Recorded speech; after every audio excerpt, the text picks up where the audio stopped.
is about improving the climate resiliency of the mother province. We'll do it by forestry management, watershed protection, climate smart agriculture, transfer of knowledge, and climate resilience at large. Rwanda is one of our key target countries, and Rwanda has actually national resilience and the Turner project is unique. So this is one of the first projects that integrates multiple aspects of climate change. From that point of view, the impact potential is high. We're looking to support more than 150,000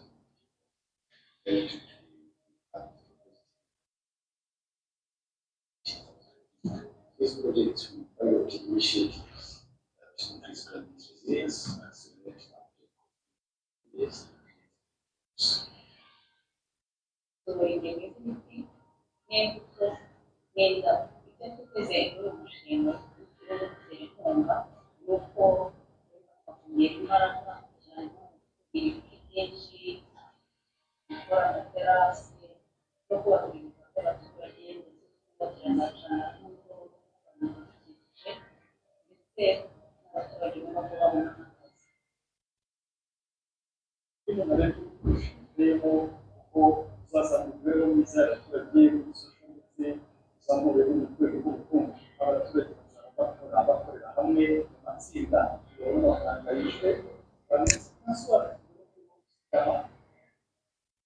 With irrigation, we rely upon rain. And there are 3 years climate change impact at the rain.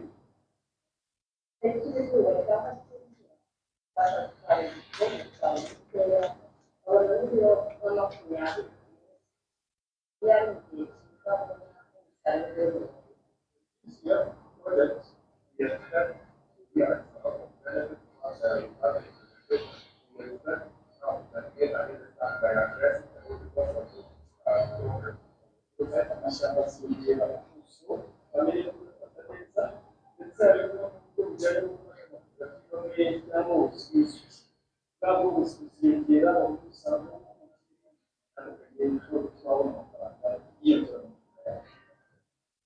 umushinga wo kubungabunga ibidukikije icyo uzadufasha tuzahita tubona umusaruro w'ibintu kuko tuzakorera hamwe.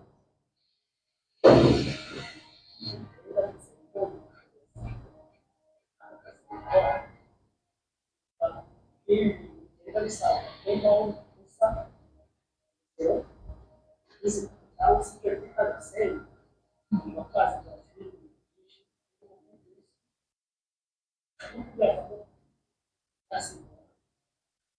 no, ese rwose yamukiye aba twishimiye tugiye kungana ibikorwa byakorwa no kugeraho hanyuma tukarinda tugasarura dutekereje ibindi yaba n'abaturage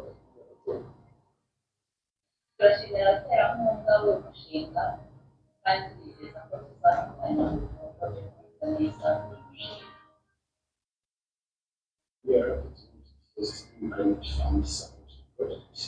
Educating hope to be successful in the that will serve as a model of I think the work is from the project in identifying this project and looking at all the complex multi-dimensional adaptation and mitigation projects, instead at the high capacity to lead it. So this is a great example for other countries. Green to the project is one of the largest investments in green growth organization. Rwanda Green Fund is really delighted to work very hard with you and making sure that this project becomes a success. Let's go green. I think that's so.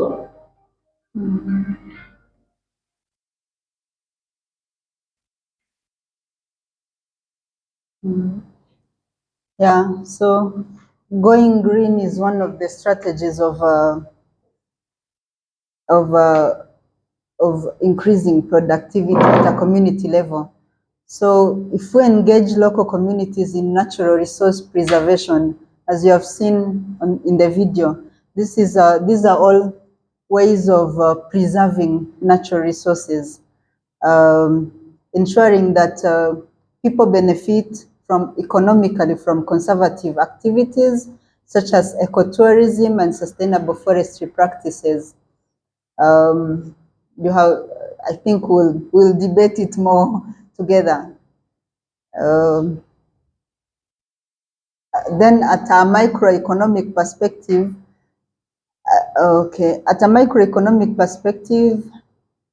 sector-specific goals towards self-sufficiency in agriculture, energy, and natural resources focus on creating self-reliant communities through local empowerment. We have the projects, if I can divert a little bit, local empowerment can be gathering together some of the initiatives of the local population. They put together their efforts and for a special or a specified goals. We have like Dusasirane in Rwanda, where people, they contribute little money. They have, they make a fund, a collected fund together, and then each one contributes a minimum amount of money, so that at the end of every specific period of time, they give each other mattresses for people who do not have mattresses. This is also another kind of local empowerment style of empowering people to achieve their goals at a local level. So to provide technical and financial support to smallholder entrepreneurs to boost productivity and innovation. Recently, we visited some of the people with La Perle, as Doctor was saying, where people, they were together, they were 4 mothers, but they needed finance. If you take like those 4 mothers who are together like that, who are in need of finance, they work together, they can loan each other money, and at the end of a specific time, that money can do something big. So such programs such as Dusasirane, programs like of those 4 mothers who are together, these are initiatives that can be used for local empowerment. We appreciate so much SIAS for what they do, for the fact that they support local population in achieving some of the initiatives. Then to stimulate local employment through projects focused on agribusiness, energy, infrastructure development, and sustainable natural resources management. And we should also help these people to access finance. I will go quickly. These goals align with Rwanda's broader objective of achieving self-sufficiency, reducing poverty, and ensuring sustainable development at the local level by focusing on increasing productivity, sustainable practices, and value addition. Value addition would mean like to add value to the little resources that we have, like to increase their use through changing some of the modalities of increasing its value for it to generate more income. So if I can conclude from here, thank you so much. Thank you very much. Any question or comment or problem? Yeah. I would like to add on. Yeah. There are some initiatives you talked about, like Sasinani. So, yeah, even there is we had another one in Kichuchiro. I heard about it. The Sasirane issue was like in Rwanda we have time to what we call bucha nyakatsi ku buriri. Yeah, in rural areas, some families could not afford to buy a mattress on their own. So they gathered themselves so that they can buy mattress for each other. So at Kichukiro, I had also, they had another one for buying gas, this one for cooking gas, like the kit of it, the tank, the this, I don't know how, tujitishiga sinzi. So like to buy the kit, they could gather some money as a sale or as a village. Then at a given time, they buy for one person, one family. Also, like you talked about the example of four mothers. So in a rural area, there is what we call saving groups. So the saving groups are helping. They're helping people. Let me say people in general, because when you talk about saving group, you meet. There are some guidelines to establish a saving group. You meet together. You decide on how much will be saved per person, and at a given time, a person can come and say, "I have this goal I want to achieve. Lend me money. I will give it back with an interest rate given by the group." Then you do what you have to do in your family as your goal. You bring back the money with an interest. Another person also does the same cycle. So in SIAS, they call it saving and internal lending communities. So it's one of it. If you meet also a population, like groups where there are people who are want to gather, it will also to expand it to a saving group. Another thing, I don't know, I thought maybe I could talk to you so that we understand it together. So there's a presentation you made about mechanization, irrigation, and there was also a compost. Yeah, I felt few things about it. So like at College of Agriculture and veterinary medicine. So when we had irrigation, so the irrigation was a department where you will study how to prepare the land, how to apply water and drain. So when we talked about mechanization, was this agriculture using machines, tractors, and also they were separate departments. Yeah, so I felt something about it. Yeah, but when we talk about irrigation, there are different types. There is this we used to see for rice, that is called check basin. There is also pressurized irrigation, like the one you showed in the picture. That is, I think it is micro sprinkler or sprinkler in short. And there's also another one called drip irrigation. The picture showed us about the compost. So the compost, that is a supporting or an additional way of making compost. There is manure we get from cows and animals, but to supplement it, we take little of the manure, we add with the grasses, green grasses, land, also nivu. Also, we apply also cow dung, yeah, ashes and cow dung, so that we, with those grasses, we at the end we will have a manure made, man-made manure to supplement with cow manure and also with fertilizer, like inorganic fertilizers. Yeah. So when we talk about agriculture, don't get that much sensitive about inorganic issues because there is an origin of this, and also yeah, and We take it as second alternative. yeah, When we say manati, uta, politique. garutse inzara ndakeka.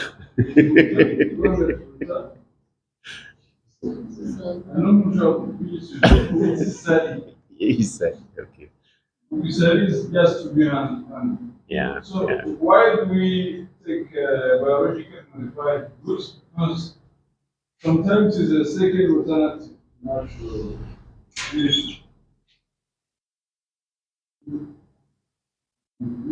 So this means that if we can grow just organic food, we can do it. Yeah. Yeah. I lived in America for just simple 1 month.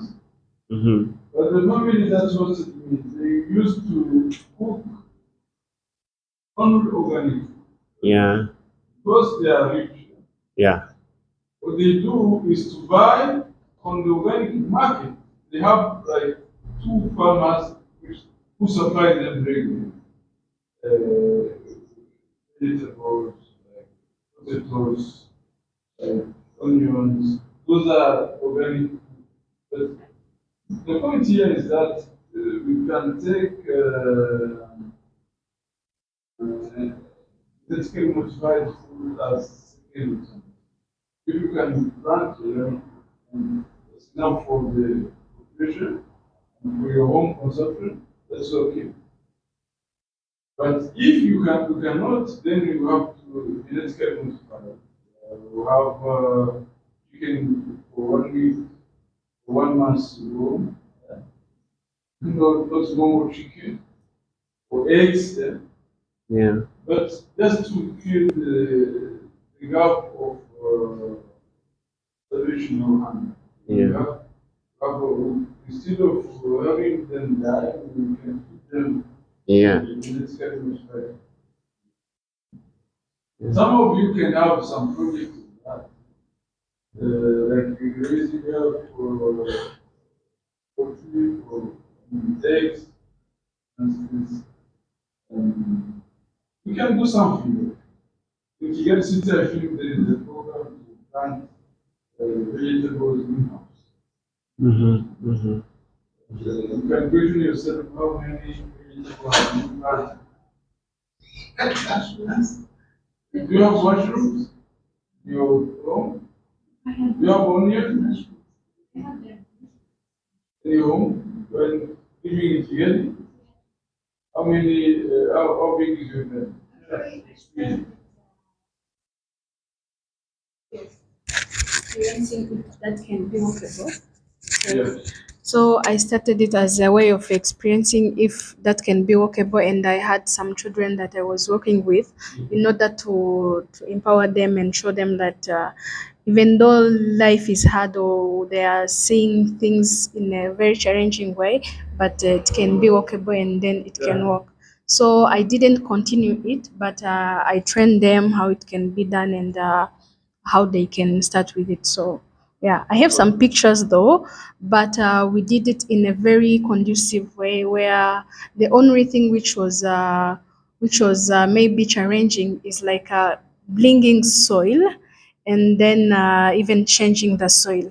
That was what was really challenging about that. Otherwise, it was so simple. Like it's simple to have. Putting is fertilizing, Yeah. transforming the soil into very fertilized soil. Yeah, sure. Actually, even like mushrooms, it's like they develop their own fertilizers. You do not have to go and bring fertilizers to put in there. No, you put there in the soil. Like I don't know how it's called in English. There is a way how uh, they they form like a seed. It's a very like something which looks like this long, and then you put it in the soil, and then you just make sure to water it and have it in a situation where they will not be meet rain, and then also don't cannot even meet sunshine. So that's what it But requires. try at your level. Try at your level. Even students, you can grow some, for instance, onions in front of your home. Just small onions. I mean, box of onions. Yeah. And you can eat those onions for quite 2 months, taking one per day, So or 1 in 2 days. Or carrots, for instance. You can grow them. I see in middle income countries like Asia, Philippines, Vietnam, they grow those things rapidly. Not those self-sufficient. yeah. When Yeah. I was young, I used to plant gardens, paper, gardens of, for instance, what you call courgette, Mm-hmm. gardens of those things have also I have a number of chickens. This These are things that are not very costly, but very good. Yeah. So yeah, there is another idea I want to bring. You know, like in Kigali, we suffer from mosquitoes. Like we have to buy super net and some this mosquito expellent. But there are also some like crops, if I can say, we eat that also are mosquito repellent. For example, yeah, I did it. Like I did it. It was near my window, and I nowadays I experience a success on it. There is what this we call tay. There is tay for tea. I think they call it rosemary. Tay for tea. That one is mosquito repellent. So there is another small one. I don't remember the name. Mant, yes, the one we put in milk tea. It has good smell. Also, it is mosquito repellent. Yeah, I planted them like in April, and then nowadays I feel the mosquito at my house is they're reduced. Also, like when we talk about like there is another approach that has been installed here in Rwanda, what we call akarima kijikoni. It is like the one we are talking about. So the issue is about how do you make a design. Also, you can have a small one, like 2 meters squared, 1 meter squared. You put some vegetables that don't take too long, that do not require a lot, like dodo. It's for 1 month. You remove, you add and other ones, you irrigate. Even also this water we use to, like the wastewater, like amazi wafurishije ayogeje ibyombo. Ari amazi iyo uyamennyeho, ntuyamene ku mababi, ukayamena mu butaka, ariyo aruhira. Ariko twe twumva ko kubera arimo isabune, because it contains salt and chemicals, we feel like it is bad. But for a small kitchen, if you verse it on sand, not on soil, not on crops, the crops will get good water because the soil filtrates the minerals. You see. Another challenge. Go at your home, think of one fruit tree at your home. You can have like citrus, you can have an avocado tree, you will even like a pineapple tree. In the harvest season, you will realize how happiness it gives. Like at home, when I'm orienting people to my house or like at the home, I say the place where we used to have indifference, it is known for indifference in the area. Yeah, thank you.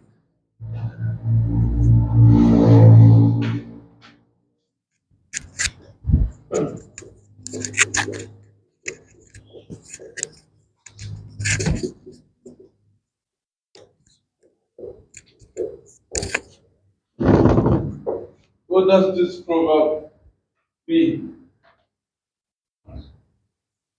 This is wisdom. Give a clap to Yvette.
Yes, there is a period where you are not able to work.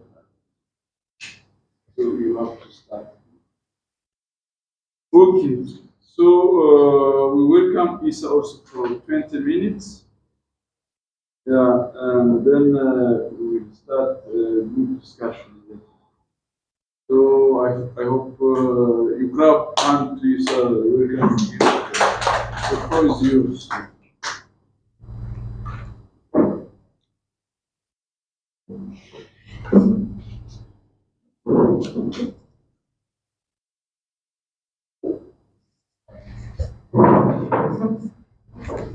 Thank you so much for attending this unique workshop. I'm calling it unique for some reasons. And I think my previous presenters who have done their best to enrich us with the knowledge that they have and to share the ideas with us. Uh, in this world, there are two things which are very essential in our lives: education and healthcare. We talk about education most of the time when we are referring to professionalism, because education is like a profession that prepares all other professions. Education can also affect all our entire life. All our entire life is all about educations, because we are running. In all our lives, we are running. Also about healthcare. We are here because we are alive. We are here because our lives have been taken care of somehow, and that is something to be grateful for. So now we are going to talk about, or to learn, or to discuss about self-sufficiency in education and healthcare sector. Those sectors are the most two important sectors, as I said before. Why this? I want to repeat it again that we have said this without neglecting, without underestimating other sectors which are also very important. But this we have decided to tackle these ones because they are relevant now, based on what we have been talking. But since we are talking it is in realms of Rwanda and East Africa, we're also basing on giving examples and models in East Africa and Rwanda in general. So first of all, we would be eager to know what is the definition of self-sufficiency. In Kinyarwanda, we call it kwihaza. Even our country is always encouraging us to be self-sufficient. Kwihaza mu biribwa. Is it the first time to hear that kind of word? No. It means that something which is very important in our lives also, and in our communities, of course. Self-sufficiency is a state of being self-reliant, of having all things that you are in need of or that are very important to you without depending on external provisions. It means that self-sufficiency minimizes or alleviates external dependency, on which we are going to discuss in the terms of educational language. I've also chosen this education because I'm passionate about education and I'm dreaming to be educator by God's will. Self-sufficiency in education is the capability of society to create, deliver, and sustain an effective education system using local expertise, resources, and innovations while being resilient to external disruptions or dependence on foreign curricular funding or teaching methods. Uh, it's not criticizing, it's about tutoring the reality. In our regions, countries like East Africa, we are using curriculums that have been designed in other countries abroad. That's why it somehow affects our education system. I can tell you, for example, if our curriculum has been designed or in the Western countries, they designed them basing on their needs, because by making the curriculum you base of what you need or the current status of the country in terms of socio-economy, in terms of knowledge, in terms of the professions, also the culture. We found out that if those curriculums are designed abroad, they may be irrelevant to the other countries on which they are going to be applied. That's why you may find that in one country, The learners are learning something, but they will not need it for the whole of their lives because of the state on which they are living, because of the lives or the experience that they will meet in their lives and how they are living nowadays. Also, the foundings. How are our schools being founded? Are we still depending on the external provision, donations, or something like that? What can we do to make it self-sufficient in terms of that, in terms of financial sustainability and so on? Or teaching methods. Which teaching methods are our teachers using? Also, all of those things shaping our education. Just to let you know how education is changing, it is vividly changing. Uh, if you see an old man or a man, let me say simply a man, of 40 years old, who finished primary 6, I'm giving an example on education, we found out that he's fluent in French.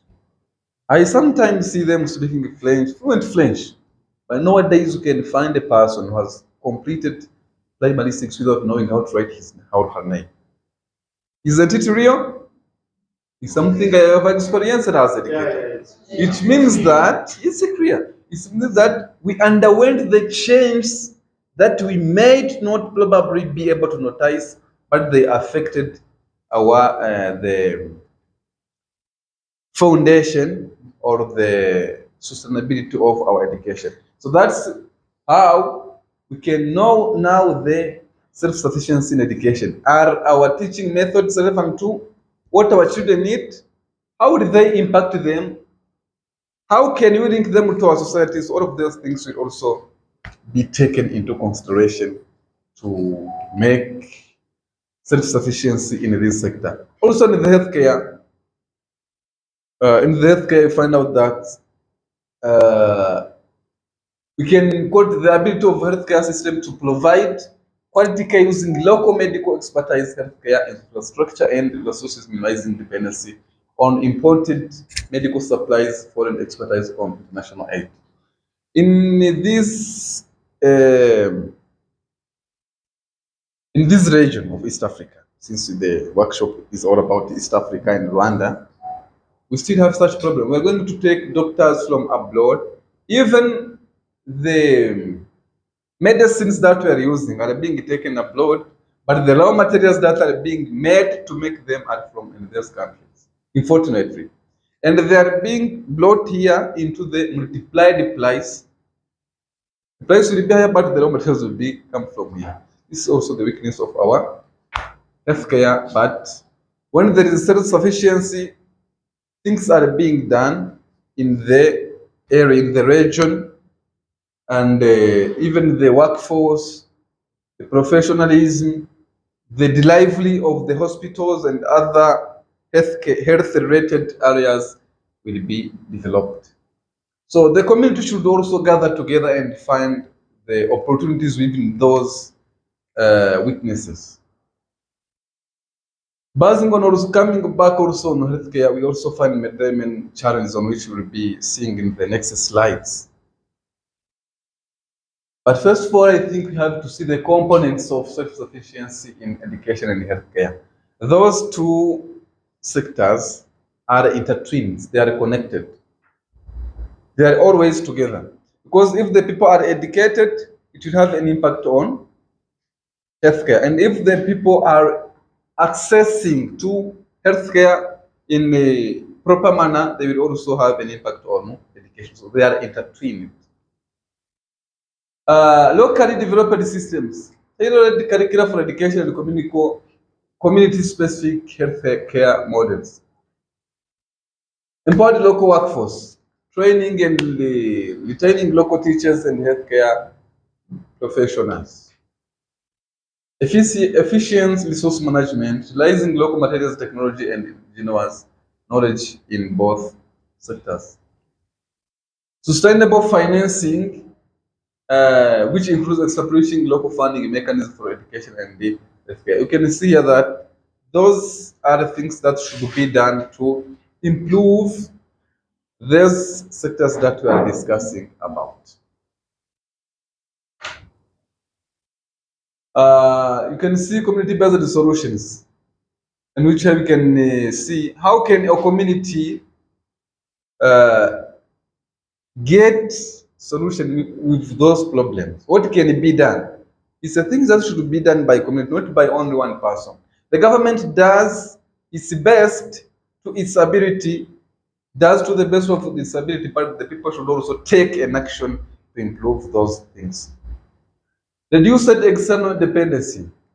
About few years ago, I think it's last year or this year, I'm not well informed about that, but the government of Rwanda, they established an industry that will be making vaccines, isn't it? Yeah.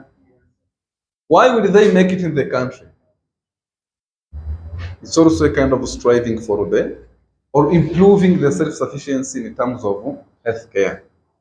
Because if they can go to take them abroad, it can ruin the drive and the level of the healthcare. Technology and innovation. How can technology and innovation be utilized to improve those two sectors? It also can be uh, emphasized while discussing about these two sectors. Current state of education and healthcare. In education sector, we'll start with this. There are the challenges. The first one is foreign dependency, in which I talked about when I started my presentation. Uh, in education, we see even the books that we're using in our schools, they're rated abroad, they are typed, they're published and authored abroad, which I said before that they cannot even meet the needs of uh, education of our country. Teacher shortage. You heard that even the government can go and take the teachers from abroad. It means that they have noticed the absence of some teachers. They went and took teachers from Guinea, from West Africa, teachers of French, for example. When they took teachers of French from Guinea, from Cote d'Ivoire, and from those, they also took teachers from Zimbabwe. I think you all heard about that. It means that the government have noticed the gap, and it's bringing those people to train Rwandans to do it. It's not only done by the government, but also universities can make a collaboration with other universities to train the students, and then they get themselves students, and they then start to have their own teachers of some programs. It's not only done by the government agents or some also other education organs or healthcare. They are done. Access issues. Even though the education is well served to the community, there may be some people or exclusions. People will not be accessing it because of where they live, because of their mindset, something like that. It's also something that should be emphasized on.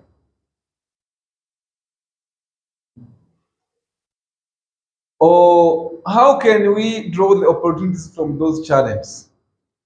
First of all, we have opportunity for curriculum innovations.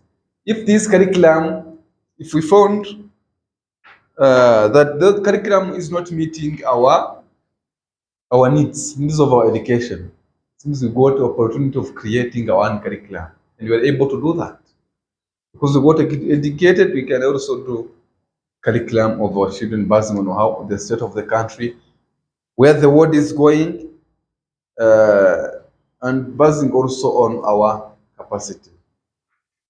Strengthening local resource development. Reducing dependence on external resources can drive the development of local educational materials and resources. These shift encourage the creation of textbooks, digital content, and teaching aids that are specifically designed for the local context, fostering greater educational self-sufficiency.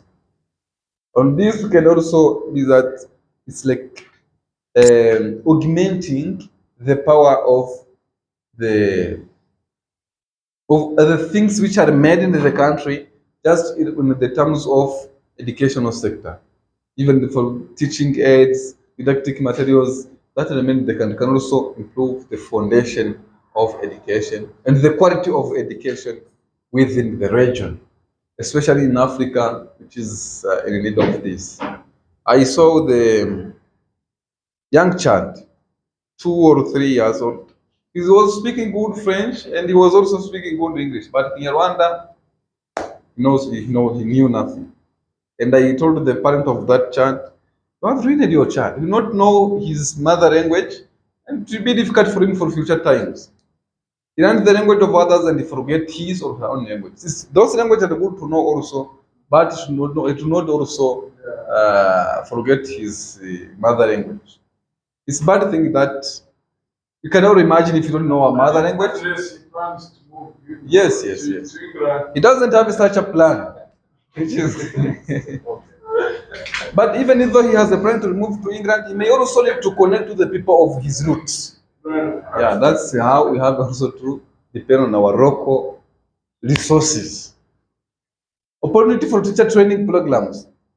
If we find out that our teachers are lacking something important for good education, for improving our quality of education, we can also train them. And this is being done basing on what is needed and to tackle some problems. Challenge in the healthcare. I talked about education, now I can also talk about the healthcare. Inability to supply chain disruptions, inadequate healthcare infrastructure, access and equality issues, socioeconomic disparities. I also even highlighted it. Workforce challenges and health information systems. All those challenges they can easily be seen by a person uh, whoever needed the service about healthcare. Yes, you can ask. Can you elaborate more? In the healthcare socioeconomic disparities, it's the things which are financial and which are also the society which may stop people from accessing or using properly the healthcare systems. For example, uh, some society, because of their economic status, they say no, this healthcare service we cannot access it. Or some hospitals said those people, based on how they are or based on their societal status, will not give them such services. Those disparities also abstain people or stops people, defrain people from accessing some healthcare programs. Those are disparities that we're talking about, or differences between people based on their socio-economic statuses, which may stop them from being rendered a service in the healthcare sector. I hope you get it.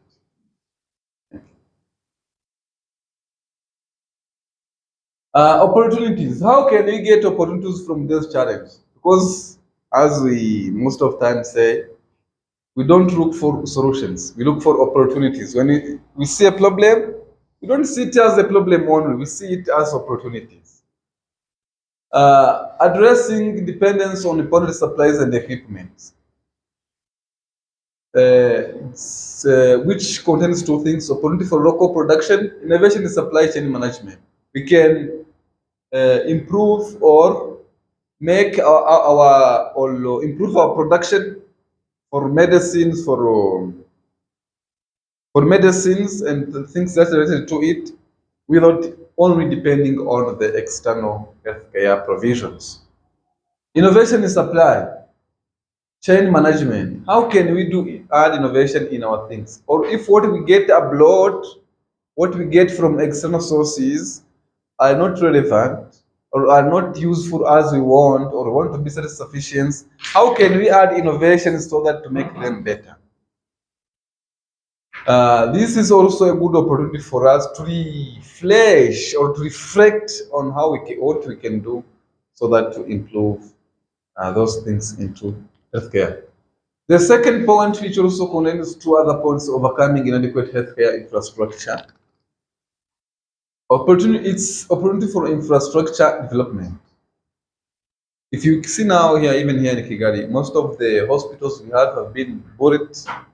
The most famous one built before genocide, before 1949 genocide. And they are very old, but the government is doing its best to renovate them. See, this is also a solution that is being taken to which is which is in accord with this. Use mobile health units. Here they are saying that I think there, health posts. You know that health posts are being disseminated in the country so to ease the people to access to healthcare without doing many movements. Improving access and equity. This can be also an opportunity for us to say, since we have such a problems, we can facilitate people in this way. And elimination of inequalities in terms of provision of healthcare can also be an opportunity for us to have such elimination of what I said about the healthcare or adding community-based initiatives. What can the community do to ease, to make it easy so that people can access it? How are all people equally allowed to access those healthcare? By reflecting on that, you can also find the opportunity of doing taking other incentives which can drive positive change, also to improve, targeting to improve this sector.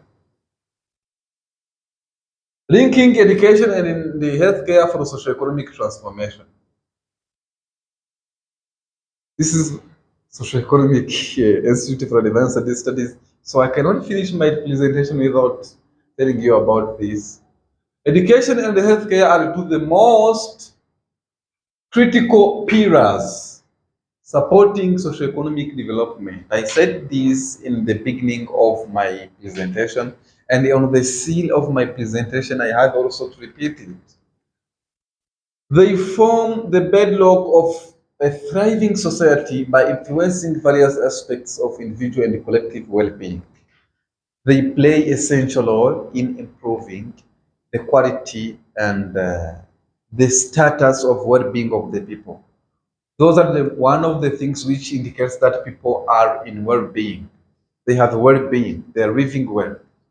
When you, they also define. Sometimes they define who we are. Uh, Let me, as Rwandans, I think most of us, at least 90% are Rwandans or 100%. When you are in the family, normally when they're going to appoint the heads of the family, they appoint that person who is older than others. Right? Right? Yes. But nowadays, when a person is has a well-being, in terms of money, in terms of education, even if he is the last born of his family, he will be appointed to be a head of family. Did you notice it? Yes. Why? That's true. Because that is the impact of education, and that is the impact of sustainability. Which means that it's no longer not only on the cultural basis, but also they're also depending on education. So these are two things which can be taking, which we are supposed to focus on to be more emphasized, to be more focused to, so that to improve our life, to improve our communities. So our communities will not be improved, will not be improving without improving healthcare, without improving education. We are even all of us, even me, we are all here because of education. Yeah. Health literacy. Education enhances health literacy, leading to better health choices and practice among individuals. I said before that education and healthcare are connected. You can see now that even the health practitioners we have are educated. So education plays a role in healthcare, and healthcare plays a big role in education. So this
Yeah.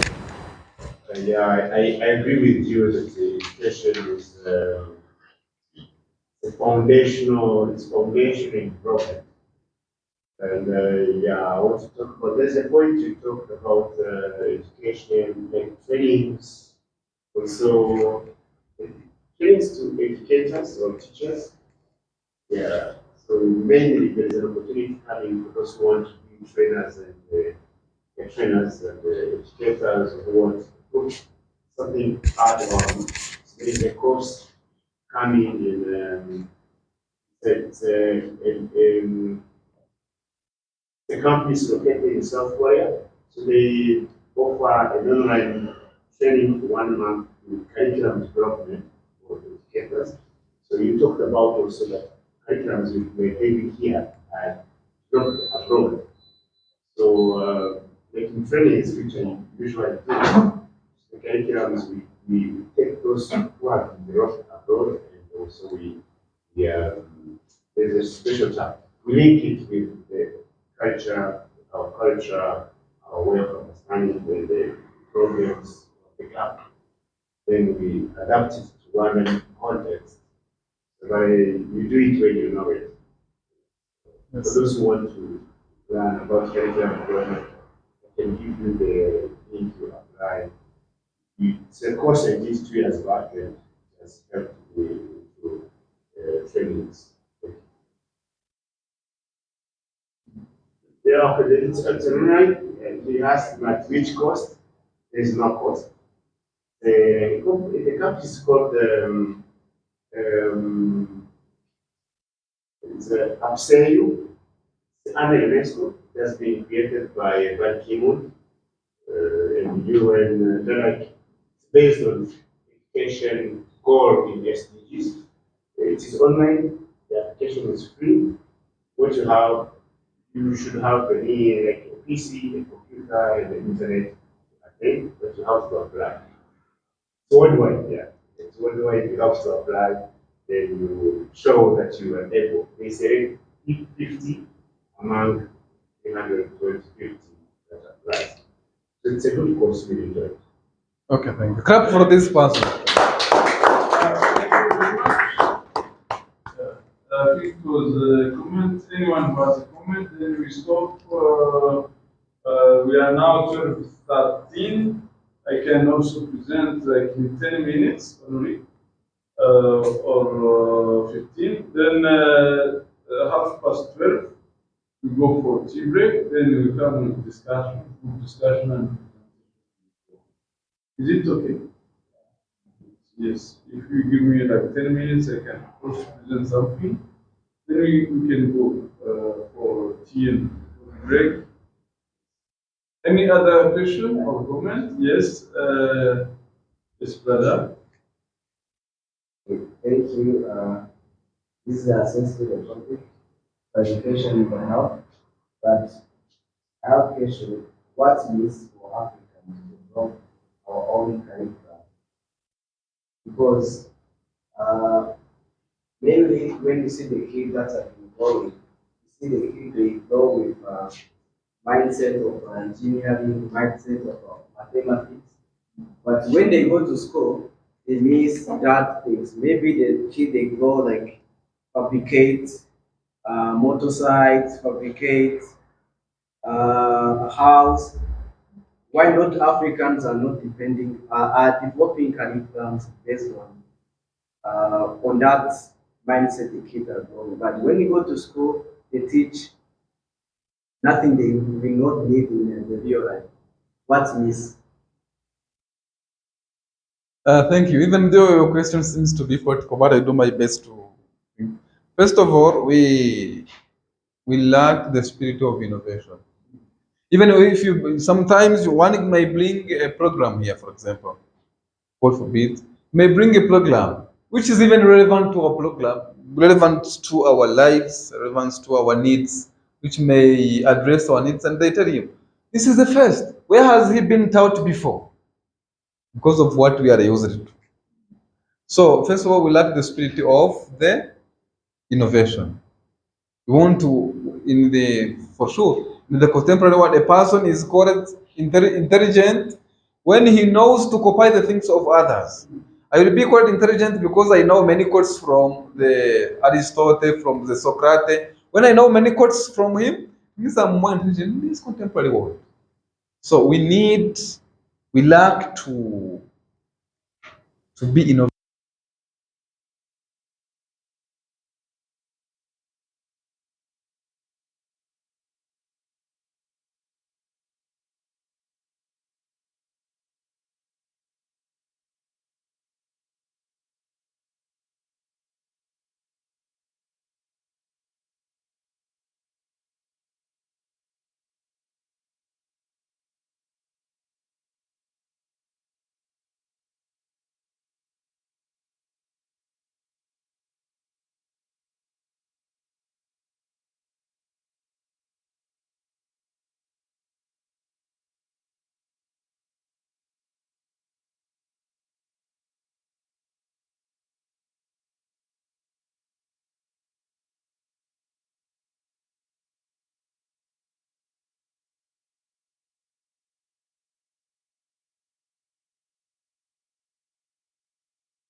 The cultural issue. If you look at the Stella map or even the arena, the outlook is Rwanda.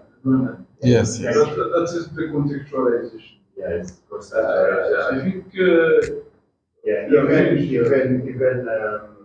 when you go into IPRCs, the IPRCs they are teaching, but not in a way of memorizing, but in a way of practical and trying to be innovative and do your own things. But also there's something you don't have to forget.